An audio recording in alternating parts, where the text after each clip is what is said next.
That's all.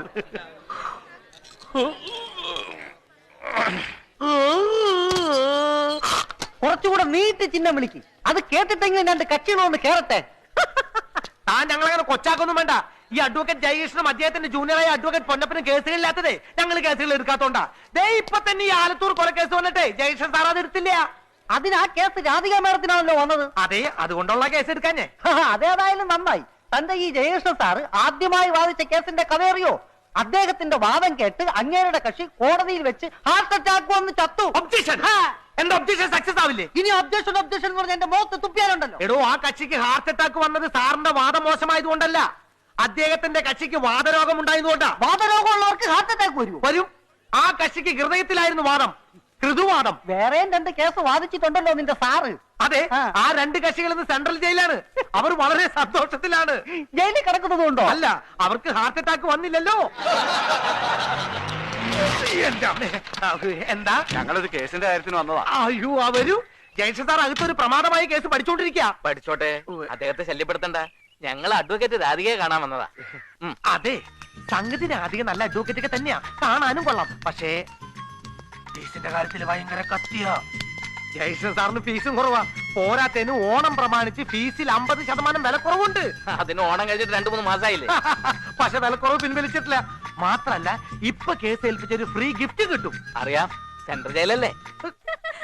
എന്താ പൊന്നപ്പാ, കക്ഷികള് വീണില്ലേ? കളിയാക്കൊന്നും വേണ്ട. നിങ്ങളുടെ പുന്നാര സഹോദരൻ ഒരു കേസെങ്കിലും കിട്ടിക്കോട്ടെന്ന് കരുതിട്ടാ. ഈ മുളവണയും കഴിഞ്ഞോ? ഇയാൾ എന്തിനാ അടുക്കളക്കാരും തിരക്കുന്നേ? അടുക്കളക്കാരിയൊന്നല്ല, കോടതിക്കാരിയാ. എന്റെ വക്കീൽ കോട്ട് എടുത്തിട്ട് നിങ്ങൾ കാക്കി ഓടിക്കാൻ തൂക്കിട്ടിരിക്കണേ. ഓ, അങ്ങനെങ്കിലും ഒരു ഉപയോഗം അതുകൊണ്ടുണ്ടല്ലോ. ഇത്രയ്ക്ക് അത്യാവശ്യമായിട്ട് അതങ്ങോട്ട് കിട്ടിയിട്ടെന്തിനാ? വൈകുന്ന ഒരു കേസ് ഉണ്ട്, വായനശാലയുടെ. വായനശാലയുടെ കേസോ? അതെ, അവിടുന്ന് വാർഷിക നാടകമൊക്കെ ഉണ്ട്. നാടകത്തിന് ഈ സാധനം വാടകയ്ക്ക് കൊടുക്കാമെന്ന് ഞാൻ ഏറ്റുപോയി, ഞാൻ ഉൾപ്പെടെ. അയ്യോ, അപ്പൊ കാക്കി ഓടിക്കാൻ എന്ത് ചെയ്യും? നിങ്ങളുടെ സഹോദരൻ ഓഫീസിൽ നിന്ന് ഈച്ചി ഓടിക്കുന്നു. അതിലും ബന്ധം ഇവിടെ വന്നുകൊണ്ട് കാക്കി ഓടിക്കാൻ പറയൂ. ജയകൃഷ്ണ, എന്താ മാവാ ഈ ബസ് സ്റ്റാൻഡിലും ടാക്സി സ്റ്റാൻഡിലും ഒക്കെ ആളെ വിളിച്ചു കയറ്റുന്ന പോലെ ഒരുമാതിരി ബ്രോക്കർമാരുടെ പണി ഈ വീട്ടിൽ കാണിച്ചാണല്ലോ. നാണമില്ലേടാ നിനക്ക് ഇവിടെ വരുന്ന കക്ഷികളെ ക്യാൻവാസ് ചെയ്യാൻ? അയ്യോ, അമ്മാവൻ എന്തായി പറയുന്നത്? ഇനി മേലാൽ ഇത് ആവർത്തിച്ച കഴുത്തെ പിടിച്ചാൽ വെളി തള്ളും. മനസ്സിലായോടാ? മനസ്സിലായോന്ന്? ആ,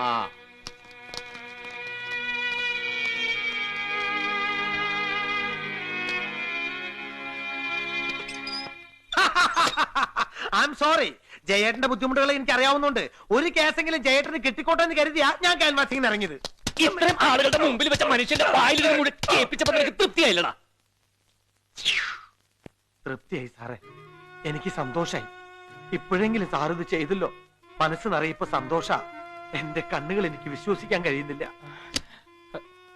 നീ എന്തായി പറയുന്നത്? അല്ല, എന്നെ തല്ലാനായിട്ടാണെങ്കിലും ഈ നിയമപുസ്തകം സാർ ഒന്ന് കൈകൊണ്ട് തൊട്ടല്ലോ. നീലക്കുറിഞ്ഞു പോക്കുന്ന പോലെ വല്ലപ്പോഴും കാണാൻ കിട്ടുന്ന അപൂർവ കാഴ്ചയിലേത്.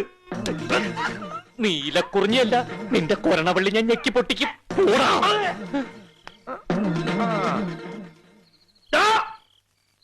തനിക്കറിയോ, വക്കീൽ പണിയിലും പൊന്നപ്പനും പുല്ല. എനിക്ക് വേറൊരു പണി അറിയണോ, കൽപ്പണി. കണ്ടിട്ടില്ലേ ഈ കല്ലൊക്കെ ഇങ്ങനെ വെച്ചിട്ട് ഇങ്ങനെ ഇങ്ങനെ ചെത്തണത്? എന്റെ തനിക്കറിയോ, ഞാൻ എന്റെ അച്ഛനെ കഷ്ടപ്പെട്ട് കൽപ്പണി എടുത്തിട്ടാ ഞാൻ പഠിച്ചൊരു വക്കീലായത്. കഷ്ടകാലത്തിന് പണ്ടാറടങ്ങാനായി തന്റെ ജൂനിയർ ആവാനായിരുന്നു എന്റെ വിധി. എന്നെങ്കിലും ഒരു ദിവസം താൻ എന്നെ കോടതി കയറ്റി ഇരുത്തിയിട്ടേ എന്ന് താൻ എന്നെ കൊണ്ട് പറയിപ്പിച്ചിട്ടോ? പോട്ടെ, താങ്കളെങ്കിലും അത് പറയണ കാണാനുള്ള കൊതി കൊണ്ടാ ഞാൻ ആ കക്ഷികളെ ക്യാൻവാസ് ചെയ്ത. അപ്പൊ തനിക്കത് തല്ലണല്ലേ? തല്ലണോ? തല്ലേ? പൊന്നപ്പ പോട്ടടാ, അപ്പോഴത്തെ ഒരു പ്രാന്തിന് ഞാൻ അങ്ങനെയൊക്കെ ചെയ്തു പോയതാ. സോറി. എന്റെ സാറേ, സാറ് സോറി പറയേ. ആക്ച്വലി സാറിന്റെ കയ്യിൽ നിന്ന് 2 കൂടി വാങ്ങിച്ചിട്ട് പോയി കിടന്നുറങ്ങാനാ ഞാൻ 2 അടിച്ചിട്ട് ഇങ്ങോട്ട് വന്നത്. സാറേ, സാറിന് അറിയോ, ഇങ്ങടെ അടുത്തിരിക്കാൻ സത്യത്തിൽ സാറിനൊരു കേസ് കിട്ടാൻ വേണ്ടി ഒരാളെ കൊന്നിട്ട് ആ കേസിലെ പ്രതിയാവാൻ ഞാൻ തയ്യാറാ. പക്ഷേ ആ കേസ് സാറ് വാദിച്ച എനിക്ക് കൊലക്കയറ് ഉറപ്പാന്ന് അറിയാവുന്നോണ്ടാ ഞാനത് ചെയ്യാഞ്ഞ. സോറി സാറേ സോറി സാറേ സോറി സാറേ സോറി സാറേ തേരോട്ടം. അവന്റെ വായിന്ന് മാത്രമേ നീ ചീത്ത കേൾക്കാൻ ബാക്കിയുണ്ടായിരുന്നുള്ളൂ. ഇപ്പൊ അതും അയ്യല്ലടാ. ഏയ് അവൻ പാവം. അല്ല രാധിക വന്നില്ലേ? ഇല്ല, നീ കഴിച്ചു. അത് വേണ്ട, ഞങ്ങൾ ഒരുമിച്ചുണ്ടോളാം. രാധികച്ച് നല്ല തിരക്കില്ല. ഇനിയും 1-2 കക്ഷികൾ പോകാനുണ്ട്. ആയിക്കോട്ടെ, ഞാൻ കാത്തിരുന്നോളാം. ജയകൃഷ്ണ, നീ ഇനി അവൾക്ക് വേണ്ടി കാത്തിരിക്കൊന്നും വേണ്ട.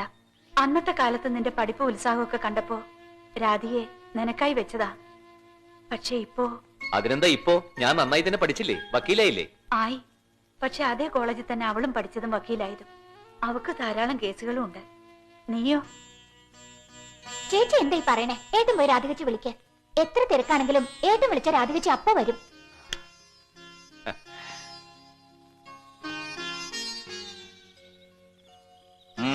എങ്ങടാ? രാധികയുടെ അടുത്തേക്ക്.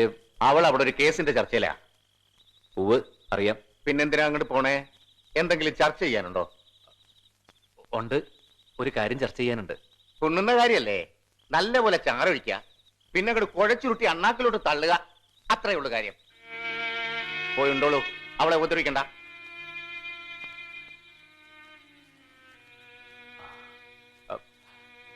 ഈ അമ്മാവന്റെ ഒരു കാര്യം.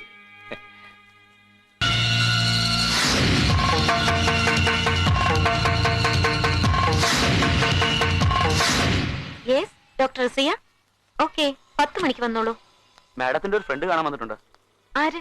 മാഡത്തിന്റെ കയ്യിൽ നിന്ന് സ്ഥിരമായി കാശ് കടം വാങ്ങാൻ വരില്ലേ ഒരു ഫ്രണ്ട്? ഓ, ജയകൃഷ്ണൻ. കാലമൊക്കെ മാറിപ്പോയി മോളെ. എന്നെ കുറിച്ച് എന്റെ അമ്മാവനടക്കം ചില ചാണകപ്പുളികൾ പറഞ്ഞുകൊണ്ട് നടക്കുന്നുണ്ടല്ലോ. കാക്ക മലർന്നു പറക്കാൻ നേരിയ ചാൻസ് എങ്കിലും ഉണ്ട്.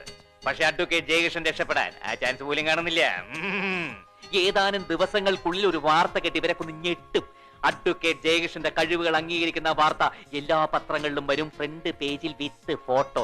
വെറുതെ വട്ട് കാണിക്കല്ലേ മോനെ, അതും വട്ടന്മാരെ ചികിത്സിക്കുന്ന ഡോക്ടറുടെ മുന്നിൽ. അത് അപകടാ. അറിയാം, വട്ടില്ലാത്ത ഏതൊരാളെയും വട്ടനാക്കാനും അയാൾ എത്ര വർഷം വേണമെങ്കിൽ പ്രാന്താശുപത്രി പൂട്ടിയിടാനും നിങ്ങൾ ഡോക്ടർമാർക്ക് കഴിയും.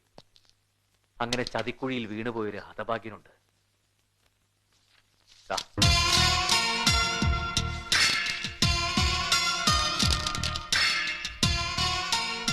ഹരിനാരായണൻ. അയാൾ എഴുതിയ ലേഖനങ്ങളാണ് ഇതൊക്കെ. ഓ, എനിക്കറിയാം. ഈ ആർട്ടിക്കിൾസ് ഒക്കെ ഞാൻ വായിച്ചിട്ടുണ്ട്. എങ്കിൽ കേട്ടോ. പേന പടവാളാക്കിയ മനുഷ്യൻ കഴിഞ്ഞ 12 വർഷമായി ഒരു മെന്റൽ ഹോസ്പിറ്റലാണ്. ഇത്രയും ആർട്ടിക്കിൾസ് ഒക്കെ എഴുതിയിട്ടുള്ള ഹരിനാരായണൻ മെന്റൽ ഹോസ്പിറ്റലാണെന്ന് എനിക്ക് വിശ്വസിക്കാനേ കഴിയുന്നില്ല. ചെറുപ്പത്തിൽ എപ്പോഴും ഒരു കഞ്ചാവ് വലിച്ച് ചുമച്ചു എന്ന് പറഞ്ഞ് അതിനകത്ത് കൊണ്ടാക്കിയതാ. പിന്നെ പുറത്തിറങ്ങാനേ സമ്മതിച്ചിട്ടില്ല. അയാളുടെ ജ്യേഷ്ഠൻ രവീന്ദ്രൻ. കോടിക്കണക്കിന് വരുന്ന ഹരിനാരായണന്റെ സ്വത്തുക്കളൊക്കെ ഇപ്പൊ ഈ രവീന്ദ്രന്റെ കയ്യിലാണ്. ഞാൻ വെള്ളാടിച്ചോട് ചോദിക്കല്ല. നിങ്ങൾ പത്രക്കാർക്ക് എന്റെ അഡ്രസ്സും അപ്പനപ്പന്മാരുടെ പേരും വിവരവും എന്റെ ഫോട്ടോയും ഒക്കെ എന്തിനാണെന്ന് എനിക്ക് മനസ്സിലാകുന്നില്ല. ഒരു കേസ് കൊടുക്കാനാ. കേസോ? അതെ, ഈ റിപ്പോർട്ടിന് ഞങ്ങൾ പത്രക്കാര് കേസ് എന്നാ പറയാറ്. ഈ രവീന്ദ്രന്റെ കയ്യിൽ നിന്ന് കിട്ടുന്ന നക്കാപ്പിച്ചയ്ക്ക് വേണ്ടി ആ മെന്റൽ ഹോസ്പിറ്റലിലെ ഡോക്ടറുമായൊക്കെ കൂട്ടുക. നോ നോ, ഹരിനാരായണനെ കാണാൻ പറ്റില്ല. ഡാക്ടർ, ഞാനൊരു ബുദ്ധിജീവിയാണ്. ഞാൻ അസിസ്റ്റന്റ് ബുദ്ധിജീവി. സത്യത്തിൽ നിങ്ങൾ ബുദ്ധിജീവികളാണോ അതോ മന്ദബുദ്ധികളോ? ആണോ? ഹരിനാരായണനെ കാണാൻ പറ്റില്ലെന്ന് നിങ്ങളോട് പലവട്ടം പറഞ്ഞിട്ടും നിങ്ങൾക്കത് മനസ്സിലാകുന്നില്ല. അതുകൊണ്ട് ചോദിച്ചതാ. കാണാൻ പറ്റില്ലെങ്കിൽ അതിന്റെ കാരണം നിങ്ങൾ ശക്തമായിട്ട് വ്യക്തമാക്കേണ്ടി വരും. വ്യക്തമാക്കാം. കാരണം എന്താണെന്ന് വെച്ചാൽ കാണിക്കാൻ എനിക്ക് മനസ്സില്ല. ഇനി എങ്ങനെയെങ്കിലും ഹരിനാരായണൻ നേരിട്ട് കണ്ട് വക്കാലത്ത് ഒപ്പിട്ട് വാങ്ങും. പിന്നെ ഞാനൊരു ABS കോർപ്പസ് ഫയൽ ചെയ്യും. ആ കേസ് ജയിക്കാൻ എനിക്ക് ഈ ഡോക്ടറെ സഹായം വേണം. താനൊന്ന് കോടതിയിലൊക്കെ വരേണ്ടി വരും. ഒരു നല്ല കാര്യത്തിന് വേണ്ടിയല്ലേ? എന്റെ എല്ലാ സപ്പോർട്ടും ഉണ്ടാവും. ഓക്കെ, എങ്കിൽ കൊടു. ഈ കയ്യാർക്ക് വേണം. ഒരു 5000 റുപ്പീസ് കൊടു. ഞാൻ പറഞ്ഞില്ല എന്റെ കയ്യിൽ പണമൊന്നും ഇല്ലെന്ന്. ഈ കൈ നിറയെ ഇങ്ങനെ വള ഇട്ടുകൊണ്ട് നടക്കുന്നതേ ഭയങ്കര ബോറാ. ഈ പുതിയ പുതിയ പിള്ളേരെ കണ്ടിട്ടില്ലേ? കഴുത്തിൽ സ്ലീക്ക് ആയിട്ടൊരു കൈ മാത്രമേ കാണൂ. അപ്പൊ കോടതി വെച്ച് കാണാം. Thank you. ഇട്ടോണ്ട് ഒരു ബാഗുമായി. ഹലോ പങ്കജാഷൻ. പങ്കജാഷൻ ചേട്ടനല്ലേ? അതെ. എന്നെ നിങ്ങൾക്ക് എങ്ങനെ അറിയാം? അത് കൊള്ളാം. പങ്കജാഷൻ സാറിന് അറിയാത്തായിട്ട് ഈ നാട്ടിൽ ആരാ ഉള്ളത്? ദൈവമേ, ഞാൻ അത്രക്ക് ഫേമസ് ആണോ? പിന്നെ ആട്ടെ, നിങ്ങൾ ആരാ? ഞങ്ങൾ ഇലക്ട്രീഷ്യൻസാ. ഇവിടെ സ്വിച്ച് ബോർഡിന് എന്തോ കംപ്ലൈന്റ് ഉണ്ടെന്ന് പറഞ്ഞ് നമ്പ്യാർ സാർ പറഞ്ഞിട്ട് വന്നാ. ഇവിടെ വന്നപ്പോഴല്ല അറിയുന്നത്. നമ്പ്യാർ സാറിനല്ല, അതൊക്കെ അവർക്ക് അറിയാവുന്നതിനേക്കാൾ കൂടുതൽ കാര്യങ്ങൾ പങ്കജാഷൻ ചേട്ടൻ അറിയാന്ന്. ഈ മെയിൻ സ്വിച്ച് ബോർഡ് എവിടെയാ പങ്കജാഷൻ സാറേ? ഒരു മിനിറ്റ്. ഈ പ്രാന്തം എന്താ പ്രാന്തായോ? എന്താണ് പ്രശ്നം? അയ്യോ തമാശ ചേട്ടന്മാരെ, ഭയങ്കര തമാശ. ഞാനൊരു നുണ പറഞ്ഞു ഈ വട്ടന്മാരോട്. നമ്മുടെ ഗേറ്റിൽ കൊണ്ടുവന്ന് ബിരിയാണി വിതരണം ചെയ്യുന്നുണ്ടെന്ന്. എല്ലാ ഭ്രാന്തന്മാരും കൂടി ഇപ്പൊ കിട്ടും ബിരിയാണി എന്ന് പറഞ്ഞു ഓടിയത് ഞാനോടെ പറ്റിച്ച്. അതിന് നീയും പുറകെ ഓടുന്നുണ്ടല്ലോ, അതെന്തിനാ? ഇനി ചിലപ്പോ അവിടെ ബിരിയാണി കൊടുക്കണ്ടെങ്കിലാ പറയാൻ പറ്റൂലേ. കഷ്ടം. അവന്റെ കല്യാണത്തിന് അവന്റെ പെണ്ണ് മരിച്ചു പോയി. അന്ന് തുടങ്ങിയ 3 ചന്ദനത്തിനും കത്തിച്ചുകൊണ്ടുള്ള നടപ്പ്. അതൊക്കെ പറഞ്ഞിട്ട് എന്താ കാര്യം? ഇവിടെ എല്ലാത്തിനും പിന്നിൽ ഓരോ കഥകളുണ്ട്. വാ.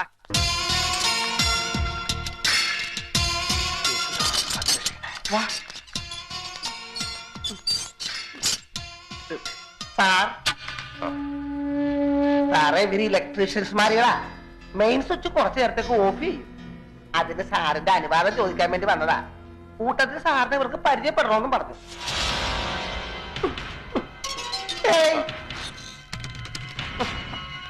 ഞാനേ ഈ താക്കോല് കൊടുത്തിട്ട് വരാം. ഞാനിവിടെ ഉണ്ട്. Hello. Hello, electrician? Yes. No, ഇതൊരു അധ്വാനിക്കുന്നവന്റെ കൈയല്ല, ജീവിതത്തിൽ ഒരു പണിയും ചെയ്യാത്ത ഒരുത്തന്റെ കയ്യാ. ശരിയല്ലേ? Correct, very correct. ഞാൻ പൊന്നപ്പൻ. ഇത് പണിയെടുക്കുന്നവന്റെ കയ്യാ. പക്ഷേ ഇലക്ട്രീഷ്യൻ അല്ല, നീ ഒരു കൽപ്പണിക്കാരനല്ലടാ. അയ്യേ, ശരിയാ. കൊടുകൈ കലക്കി കളഞ്ഞു. ഇനി ഉള്ളത് പറയാലോ. ഞാനൊരു അഡ്വക്കേറ്റാ, അഡ്വക്കേറ്റ് ജയകൃഷ്ണൻ. ഇതെന്റെ ജൂനിയർ അഡ്വക്കേറ്റ് പൊന്നപ്പൻ. ഹരിനാരായണനെ ഈ തടവറയിൽ നിന്ന് രക്ഷപ്പെടുത്താൻ വേണ്ടിയിട്ടാണ് ഞങ്ങൾ എത്തിയിരിക്കുന്നത്. പുള്ളി ഹാപ്പിയായി. ഞാനൊരു മുഴുഭ്രാന്തന, ആശുപത്രിയിൽ അടക്കപ്പെടേണ്ടവൻ. ഹൈക്കോടതി വിധിച്ചത് അങ്ങനെയാ. ആ വിധിയെ മറികടന്നിട്ട് എന്നെ രക്ഷപ്പെടുത്താൻ നിങ്ങൾക്കെന്നല്ല ആർക്കും കഴിയില്ല. അതുമല്ല, ഇവിടെ നിന്ന് ഇറങ്ങിയിട്ട് ഇനി ഒരു പുതിയ ജീവിതം എനിക്ക് കിട്ടാനുമില്ല. എനിക്കൊരു ജീവിതം കിട്ടും, അത്രയ്ക്ക് പ്രശ്നത്തിലാണ് ഞാൻ. ഈ കേസും കൂടി കിട്ടിയില്ലെങ്കിൽ അമ്പലമുറ്റത്തിരുന്ന് ചില സ്വാമിമാര് പിച്ചെടുക്കണ കണ്ടിട്ടില്ലേ? അതുപോലെ കോടതി മുറ്റത്തിരുന്ന് വക്കീൽ കോട്ടിട്ട് തെണ്ടേണ്ടി വരും ഞങ്ങള്. താങ്കളെ രക്ഷപ്പെടുത്താൻ ആവശ്യമായ എല്ലാ വിവരങ്ങളും ലോ പോയിന്റ്സും ഞങ്ങളുടെ പക്കലുണ്ട്. ഈ വക്കാലത്തിൽ ഒന്ന് ഒപ്പിട്ടെന്നാ മതി. ഈ ഇരുമ്പഴിക്കുള്ളിൽ കുരുങ്ങിക്കിടക്കേണ്ട ആളല്ല നിങ്ങൾ. നിങ്ങളെ ഞാൻ പുറത്തു കൊണ്ടുവരും. നിങ്ങളുടെ ജ്യേഷ്ഠനുണ്ടല്ലോ, അയാൾ കൊണ്ടുവരുന്ന ഏതൊരു അഡ്വക്കേറ്റിനെയും എതിർത്ത് തോൽപ്പിക്കാനുള്ള കഴിവും കരുത്തും എനിക്കുണ്ട്. എന്തേ ധൈര്യമായിട്ട് ഒപ്പിട്ടോളൂ. Please please.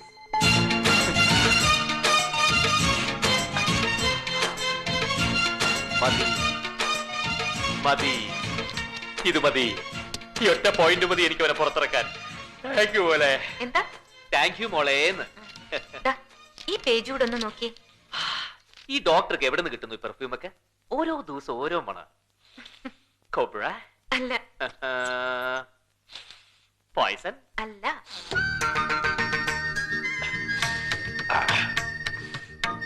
Called cold. Hi hi. Dress എപ്പോ വന്നു? കുറച്ചു നേരമേ ഉള്ളൂ. കുറച്ചിങ്ങോട്ട് നീ നിൽക്കോ. ജേട്ടൻ പുതിയ കേസ് വല്ലതും എടുത്തിട്ടുണ്ടോ? ആര് പറഞ്ഞു? നമ്മക്ക് എവിടെ കേസ് കിട്ടാൻ? എനിക്കൊരു കേസ് കിട്ടിയിട്ടുണ്ട്. രവീന്ദ്രന്റെ. എന്റെ ഒരു സ്ഥിരം ക്ലയന്റാ. ഓഹോ. അയാളുടെ ഒരു സഹോദരൻ ഭ്രാന്താശുപത്രിയിലുണ്ട്, ഹരിനാരായണൻ. അയാളെ പുറത്തിറക്കാൻ ഏതോ ഒരു കേസിലെ വക്കീൽ ശ്രമിക്കുന്നുണ്ടത്രേ. ഞാൻ വിചാരിച്ചു ജയേട്ടനാവുന്ന്. അതെ, അത് ഞാൻ തന്നെയാ. ഈ കേസ് ഞാനൊരു കലക്ക് കലക്കും. നീ വിചാരിച്ചാലും തന്നെ തടയാൻ പറ്റില്ല. കോടതിയിൽ വെച്ചിട്ടായാലും നമ്മൾ തമ്മിലൊരു തർക്കം വേണ്ട. ഞാൻ ഈ കേസിന് ഒഴിഞ്ഞോളാം. അയ്യോ, അത് വേണ്ട മോളെ. നീ ഒഴിഞ്ഞ അവര് വേറെ നല്ല അഡ്വക്കേറ്റിനെ വെക്കും. അതുമല്ല, എനിക്ക് നിന്നെ കോടതിയിൽ വെച്ചൊന്ന് തോപ്പിക്കണം. അത് നിന്നോടുള്ള വാശിയല്ല, നിന്റെ അച്ഛനോടുള്ള വാശിയാ. അങ്ങേരുടെ അഭിപ്രായത്തിൽ നീ വലിയ ബുദ്ധിമതിയും ഞാനൊരു മണ്ടനുമാണല്ലോ. നീയും നിന്റെ അച്ഛനുവേ BA LLB, അഡ്വക്കേറ്റ് ജയകൃഷ്ണനെ MA LLM. എന്നിട്ട് എന്താ കാര്യം? തെറി ഞാൻ പറയൂ.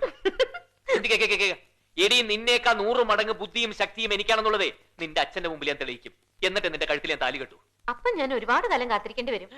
ജയകൃഷ്ണ, ഇതെനിക്ക് വളരെ വേണ്ടപ്പെട്ട ആളാ, മിസ്റ്റർ രവീന്ദ്രൻ. നമസ്കാരം.